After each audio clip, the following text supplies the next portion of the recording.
চট্টগ্রাম শহরের মধ্যে এমন একটি জাদুঘর আছে যেটার প্রবেশ ফি মাত্র 20 টাকা। এখানে যেতে হলে আপনার প্রথমে আসতে হবে কাজী দেউরি রেডিসন ব্লুর সামনে। রেডিসন ব্লুর পাশেই দেখবেন একটা ছোট্ট রাস্তা আছে, ওই রাস্তা দিয়ে হেঁটে হেঁটে ভেতরে ঢুকে যাবেন। ভেতরে ঢুকলেই দেখবেন একটা টিকিট কাউন্টার, এই কাউন্টার থেকে টিকিট কেটে ভেতরে প্রবেশ করতে হবে। জন প্রতি টিকিটের দাম 20 টাকা করে। এই জাদুঘরের নাম জিয়া স্মৃতি জাদুঘর। এক কথায় মেজর জিয়াউর রহমানকে এই ঘরের মধ্যে হত্যা করা হয়েছিল। হত্যার পর থেকে ওনার ব্যবহৃত জিনিসপত্রগুলো এই ঘরের মধ্যে সাজিয়ে রাখা হয়েছে। সেই সব জিনিসপত্র আজকে আপনাদেরকে দেখার চেষ্টা করব। এই জিয়া স্মৃতি জাদুঘরটা হচ্ছে চট্টগ্রামের পুরাতন সার্কিট হাউস, যেটা 1913 সালে ব্রিটিশ সরকার নির্মাণ করেছিল। তখনকার ইংরেজদের সম্মানী ব্যক্তিরা এই বাসভবনে থাকতো। পরবর্তী 1971 সালে যুদ্ধের সময় পাকিস্তানি সেনাবাহিনীরা এই বাসভবনটিকে ক্যাম্প হিসেবে ব্যবহার করত। পরবর্তী মেজর জিয়াউর রহমানকে এই ঘরের মধ্যে হত্যা করা হয়। ছোট্ট এই বাসভবনের মধ্যে বাংলাদেশের অনেক ইতিহাস লুকিয়ে আছে। ভবনটি পুরাতন হলেও বাইরে থেকে দেখতে বেশ সুন্দর। বাসভবনের সামনে মেজর জিয়াউর রহমানের একটা ভাস্কর্য আছে। যাই হোক, আমরা প্রথম গেট দিয়ে বাসভবনের ভেতরে প্রবেশ করি। প্রথম গেট দিয়ে ঢোকার সাথে সাথে 20 টাকা দামের টিকিটটা জমা নিয়ে ফেলবে। টিকিটটা মাঝখানে ছিঁড়ে আবারও আপনাদেরকে দিয়ে দিবে। সবচেয়ে গুরুত্বপূর্ণ কথা হচ্ছে এই ঘরের মধ্যে ভিডিও বা ছবি তুলতে দেয় না। আমি যা ভিডিও করছি সব লুকিয়ে লুকিয়ে। প্রথম রুমে ঢুকলে দেখবেন মেজর জিয়াউর রহমানের খাট, যে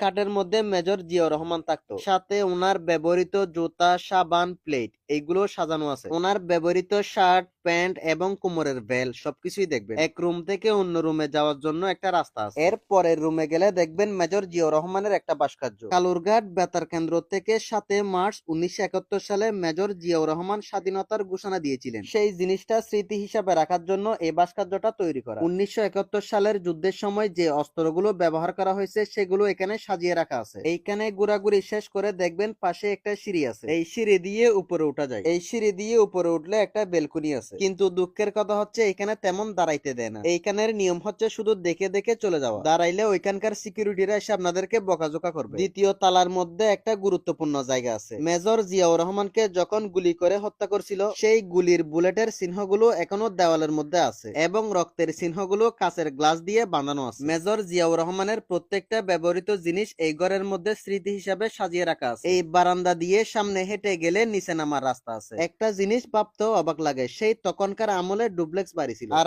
আমরা এরকম ডিজিটাল যুগে এসে ডুপ্লেক্স বাড়ি বানানোর কথা স্বপ্নে দেখি। এই সিঁড়ি দিয়ে নিচে নেমে বের হয়ে যাইতে পারবে। এখানে আরো অনেক কিছু দেখার মতো ছিল। আমি সিকিউরিটির জন্য সবকিছু ভিডিও করতে পারি না। জাদুঘরের বাইরে বসার জন্য অনেক জায়গা আছে, যেখানে বসে চাইলে আড্ডা দিতে পারবেন। জাদুঘরের এক পাশে ফুল বাগানও আছে। সব মিলিয়ে শহরের মধ্যে জিয়া স্মৃতি জাদুঘর ঘোরাঘুরি করার জন্য কোনো অংশে কম নয়। মাত্র 20 টাকা দিয়ে টিকিট কেটে পুরাতন স্মৃতিগুলো দেখে যাইতে পারেন।